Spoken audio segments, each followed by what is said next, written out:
everyone. I am Sara Moses, the host of the Do It Now podcast. And today I am very excited to introduce to you Kathy Ball-Toncic, who is a courage catalyst and executive coach. And Kathy, I have to ask right away, you need to explain this courage catalyst because it's such an interesting title for you. Tell me all about it and how you started doing this work. What a great question. And so lovely to get this opportunity to work with you, Sarah. You know, I I like to think a catalyst is something that makes other things happen. And I like to think that I have the sparks, but it's up to individuals, to teams, to organizations to turn that into perhaps a beautiful fire or whatever that spark might ignite. Mm, So, or in chemistry, a catalyst is something that creates something brand new. And I think working with people, there's always an opportunity to perhaps plant a seed, mm, perhaps help someone think differently about something. Oftentimes, I never get to see it. And it took a little while, but I've learned to have that be okay. It doesn't matter. I get to put my ego aside and just know, hey, we're having this amazing conversation. mhm. Something will happen. And maybe Right. tomorrow, maybe in 10 years. Right, right. Well, this is so good to hear because this is what we talk about on the Do It Now podcast is overcoming fear and having courage to go after our dreams or anything we wanted to do in this lifetime. So, can you tell me how you specifically became a courage catalyst? So that means you had to have faced this sometime in your lifetime. Yeah, and there are many times that I have faced it. And I think the first big one for me was being in the World Trade Center on September 11th. Mm, As you can imagine, transformational moment for me. I was working on Wall Street at the time. I had a really good job, and it wasn't something that left me fulfilled at the end of the day. If you had asked me what my purpose was, I mm, might have been able to recite something, but I believe I didn't feel tied to that purpose. I didn't feel that flame inside me that had mhm, me so excited to wake up every day. And after that, Mary Oliver has a quote, "What is it you want to do with your one precious life?" mm. And after going through something like 9/11 and getting out of the building, I was in the building on September 11th when the first plane hit. Wow. That's a catalyst to start thinking differently about your life. What do I want? What do I want to create in the world? What's a legacy I'd like to leave? What do I want people to be saying about me? And so I left a great job, Mhm. went back to school for training first as a coach. And then I began to add to that things like facilitation and leadership development, organizational dynamics, team dynamics. Once I sort of peeled away the first layer of the onion, I got fascinated by everything underneath that.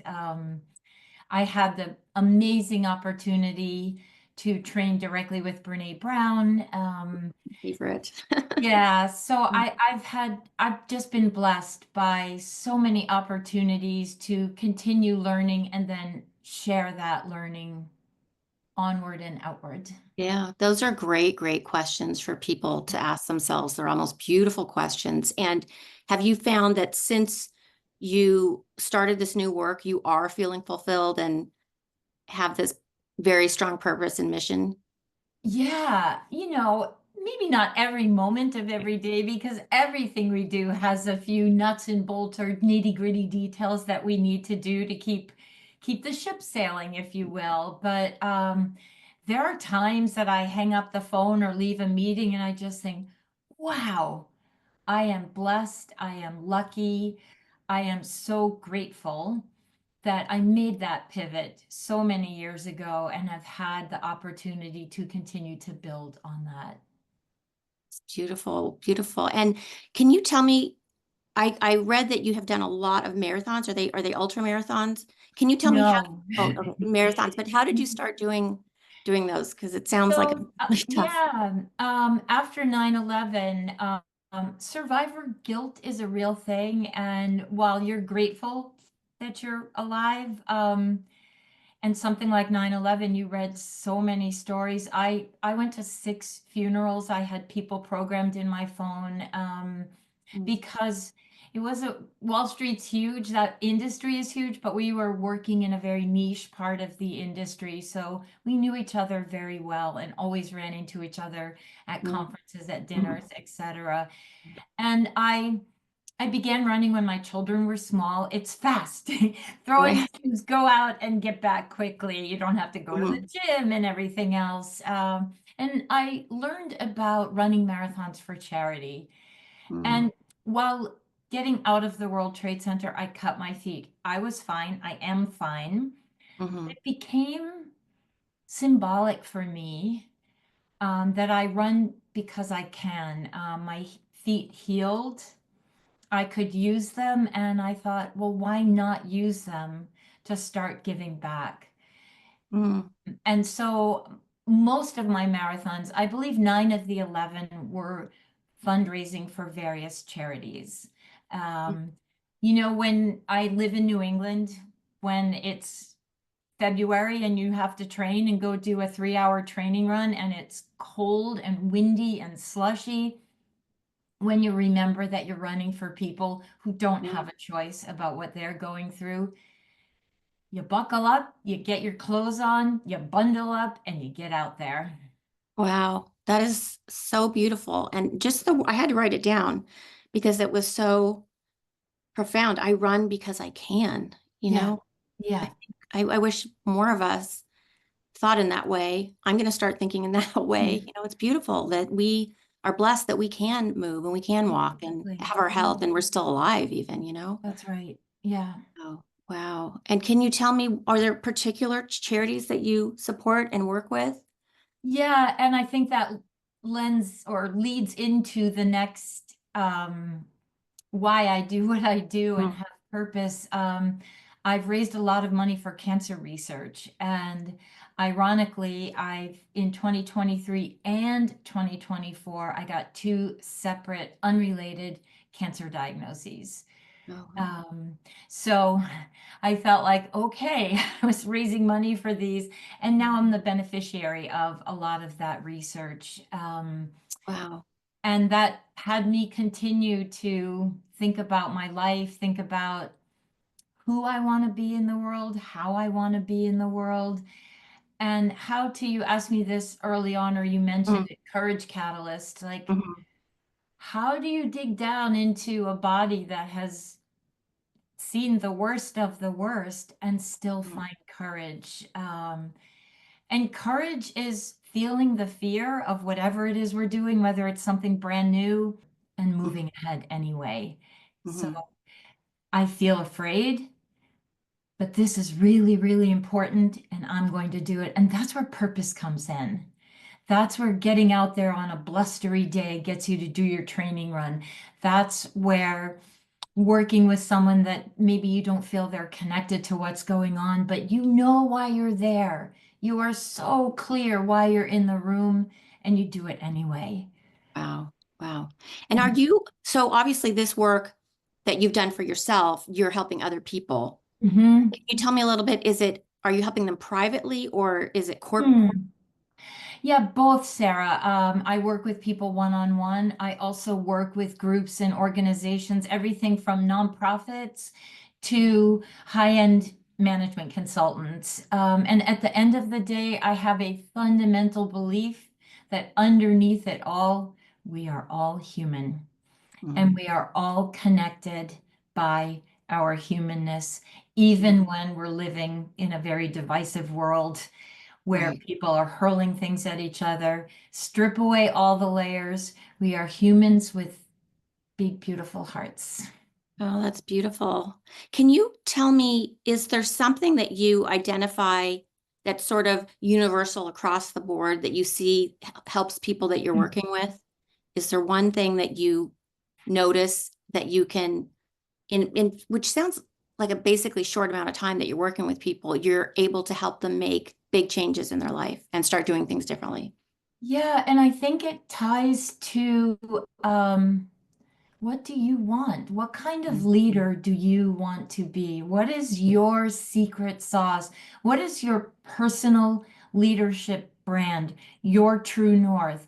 And Mm-hmm. if we can all identify that, and underneath that are values and beliefs and all the things about which I care deeply, if Mm-hmm. we know what that looks like, and if we know the behaviors that contribute to that or detract from that, we can know, we can feel in our guts when we are on purpose and when we might be straying from that. And I think this is a hard part for us humans. We need to be compassionate for ourselves Right. because we are going to stray sometimes, and that's okay. But pay attention to how your body feels. Mm, Notice when something feels off and just sit back for a minute. What's going on? And I can almost guarantee you'll get some clarity around that. I mm-hmm. like to remind people that we have three thinking centers. Mm-hmm. We have our brains. We all know how to use that. We are taught to use that from the very beginning.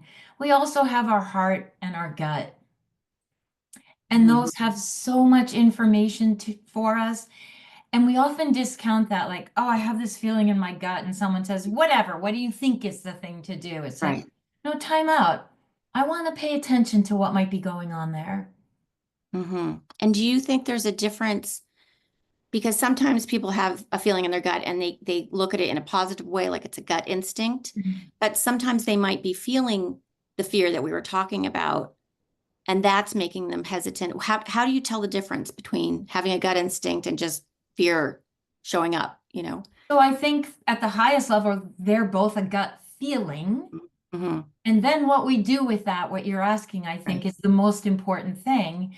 Right. And whether it's going to move us in one direction or another, this may sound a little corny, but I actually like to have a conversation with that message that I'm getting. Okay, what do you want? What do you need right now? What's Mm-hmm. not right? What is this feeling? And oftentimes we can solve it on our own. And if we get stuck, ask a trusted advisor. I Right. have a personal board of advisors of I like people that that. I reach out to, like, I'm stuck. Can you help me get some clarity around what I'm feeling right now? Oh, these are such good ideas. I liked earlier too when you were saying start by being compassionate, but then be curious instead of hard on yourself, asking questions. And then if you, as you said, if you can't come to the answer, ask a trusted advisor. That's so good. Yeah, yeah, And then after that, take action, right? Because I think that's what a lot of what you're talking about is finally getting you to the place where you are taking action. Yeah. yeah. And that may be the scary step, and do it anyway. Do it anyway. Yeah, I love that. Yeah, Feel the yeah, fear and do it anyway. yeah. Can you pinpoint? I know you talked about 9/11, but have there been other times since then where you have realized there's something else you want to do and you've had to pivot, make a big change? Yeah, well, I think so. I'm about 4 or 5 months out of treatment now, Hmm. and feeling better every day, and just so deeply grateful for that. And I am committed to the same work, but feel a new purpose blooming and commitment around working with people who are going through trauma, whether it's their trauma or supporting a loved one going through trauma. Uh, no one teaches us how to do that. It's so Uh, true. It's so true. yeah. I've heard of a Yeah. lot of friends mentioning to me that when they are going through something difficult, even like cancer or the loss of a loved one, that the people they think would be there are sort of not coming forward. Have you had any experience like that? Absolutely. That's what my TED Talk will be about. Oh, oh, Um, tell us more about this TED Talk. yeah, well, I'd like to believe that we humans have the best intention. Mm. There's often a gap between our intention and our impact. So someone's intention might be, well, I don't want to bother Kathy. I don't want to say the wrong thing. I don't want to make her feel worse. What if she's having a bad day today? What if I do blah, blah, blah? Mm, And right. then they do nothing. Mm. Yeah. And it doesn't have to be difficult. Right. Our presence is such a gift when someone is going through a tough time. When people would come and just sit with me, Wow. Yeah. and they Just. didn't try to be a cheerleader. Mm. Cheerleading didn't work. Ooh, But that's when good they to know. would just come and sit by my side, Right. and I had someone come over one day and she was sitting with me. It was a day that I was upright, and she does my first floor is all open plan. And she Hmm. just looked over this way and she said, I see some dishes in your sink. I'm just gonna go wash them. I'll be right back. Oh my And goodness. such a simple gesture, and my heart just exploded. That's beautiful. It's beautiful because I can imagine that you're feeling a lot of isolation already if you're dealing with something like that. And I love that idea of just letting people know that if we just come by and visit. I mean, one of Yeah, the things that I would often say to my friend who had who was battling with cancer, I would just show up and I'd say, I don't know what to say. And I don't I know there are no words too. So I'm right. just going to be quiet and Yeah, I'll listen if you want to talk right yeah. Or now. just put your head on my shoulder or in your lap. I had someone come over and she said, may I give you a foot rub? And so here's the kicker, the exclamation point is so many people. It made me think of it because she said that. Mm. Thank you for letting me help you. Oh, I yes. am honored that you let me into what you're going through, and thank Mhm. you for letting me help you. And I Mhm. just thought, wow. Wow. Yeah. And I'm so glad you're talking about the subject and that you're going to have this TEDx talk because I think that more people need to hear this message. And because I think it comes from an innocent place, as you said, we have good intentions, but we don't know what to do, so we do nothing. And I think it's great that you're starting this conversation. And I do think sometimes we have to be prepared too when they might say to us, I'm not feeling up to it today, Right. but then we try again next week or, Yeah, just keep trying, right? absolutely. And we, as much as possible, try not to take that personally. It's actually not about me that this isn't a good time. Right, Yeah. And thank you for being honest with me. right. Wow, this is wonderful. Have you found that after, how many months did you say that you have been out of treatment? I think it's 4, maybe even 5 now, but yeah, yeah. Have you found that it's been helpful? Have you been talking to other people who are going through the same thing and So, yes giving them and hope? no. Initially, I did. And honestly, Sarah, I was having such a hard time Mm. every day that I wasn't sure if I could carry anything for anyone else. That may sound selfish, but it was enough for me to get this person out of Mhm. bed. It was a win when I got out of bed and brushed my teeth. Yeah, Wow. I could not, I'm a marathon runner. I could not get up a flight of stairs without resting halfway. Oh my, So I just thought it would be an emotional, energetic load that I perhaps wasn't prepared to carry. And, mm, every single person going through this has a different experience. And mhm. when you're going through it, if you hear someone having just a horrendous experience, it's almost impossible for your mind not to wander to, oh my gosh, what if that's next for me? Oh, I see. I understand. Yeah. And with this TEDx talk, have you written a book on the same topic or Not yet. Not yet. Yeah. okay? Yeah. 'Cause I just love the idea of this message reaching as many people. Thank you. Yeah. Yeah. And thank you for contributing to that. Yeah, that's wonderful. Yeah. Well, I know people are going to want to know how to find you Okay. and possibly work with you. So can you tell my listeners where they can find you? Yeah. So my website, 262group.com, and I think you said that will be in there. Yes. It's has a lot of information about what I do and how we might connect. It even has a link you can click that requests a virtual coffee with Kathy, and All it right. links you to my calendar to find a time that would work for you. I Okay. love that idea. I set that up during the pandemic, and I thought, even if it's 30 minutes of just meeting someone new fantastic. Yeah, that's beautiful. And then my email at kbt@262group.com. Okay. I love hearing from people, even Mhm. if it's not to work together, perhaps to share an experience that you had. That's you mentioned the word isolation, and it is incredibly isolating. And when we don't hear from people, it's very disconnecting. And it's also disconnecting for the person that is sitting back thinking, I don't know what the right time is. I don't know what the right thing to say is. It's Right, not sunny today. Is this a good day? But right. to just reach out, like you said, I'm actually looking at my vision board, which is behind me, and so many cards. You can buy an off-the-shelf card that says, I don't know what to say. I'm thinking of you. Done. And Done. that is very connecting. And each one of those just felt like, okay, I am not alone in this fight. Oh my gosh, such beautiful things we've talked about today. I am a little curious though, if I may ask, 262 group, what is the meaning behind that? Can you tell me? Absolutely. I'm laughing because the genesis of it is also funny.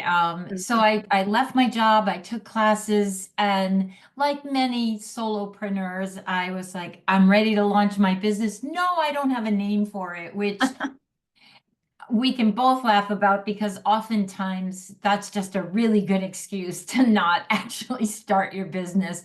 So one day I sat myself down and I Mhm. said, you don't get to get up until you have a name for your business.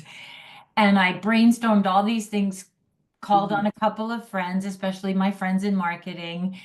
And I like numbers. Mhm.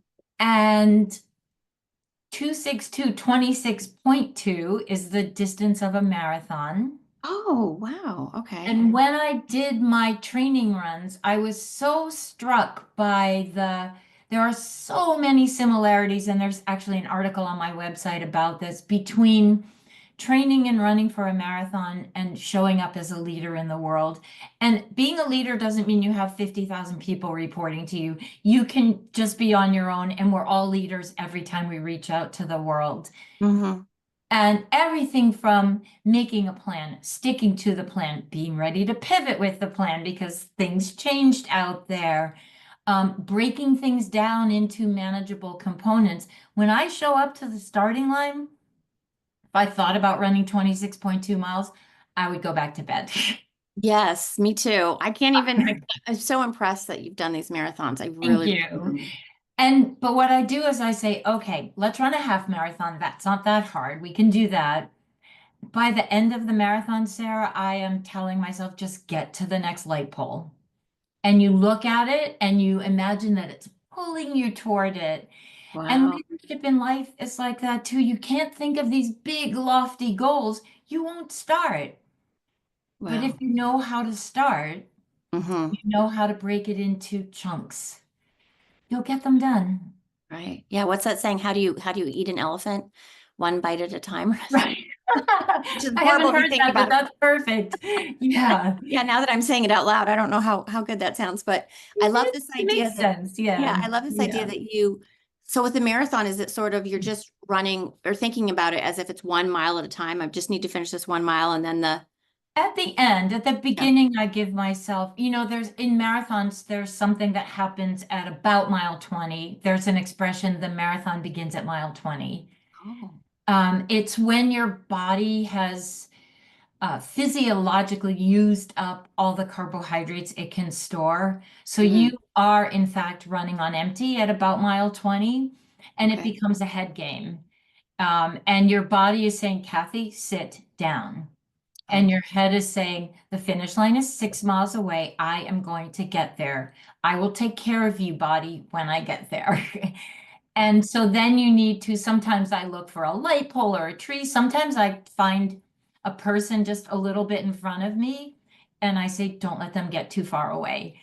oh, So I play a lot. You have to play tricks. I make up nursery rhymes. I wow. do so many different head games. Hmm. Some people call it a pain cave too. And the goal when you're doing a marathon is just you will encounter the pain cave, Hmm. how to just get through it. Hmm. So don't be surprised when something hurts. It's going to hurt. you're running a lot Mhm. and you're going to rest. You're going to have all this. You're going to get a medal around your neck. Right. Yeah. Right. I love all these sort of tips and secrets you're giving for all of us, 'cause, about the marathon, because it obviously relates to life and it relates to taking action. Mhm. And I just think you have so much wisdom to share with everyone, and you're so inspiring. I cannot wait to hear your TEDx talk. I know everyone listening to you today is going to want to hear about it. And I just want to thank you so much for talking with me today and my listeners. And they can find you again at 262group.com. Yep. Wonderful. And then I'm sure your email is on there as well, where they can reach out and ask to have coffee with Kathy. How fun is that?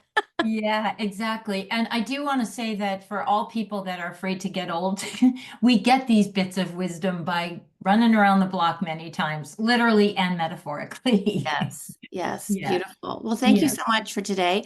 And I want to say thank you to all my listeners who know that at Do It Now, we are about do it now, do it now, do it now, because the worst thing you could do to yourself is not become the person that you could be in this lifetime.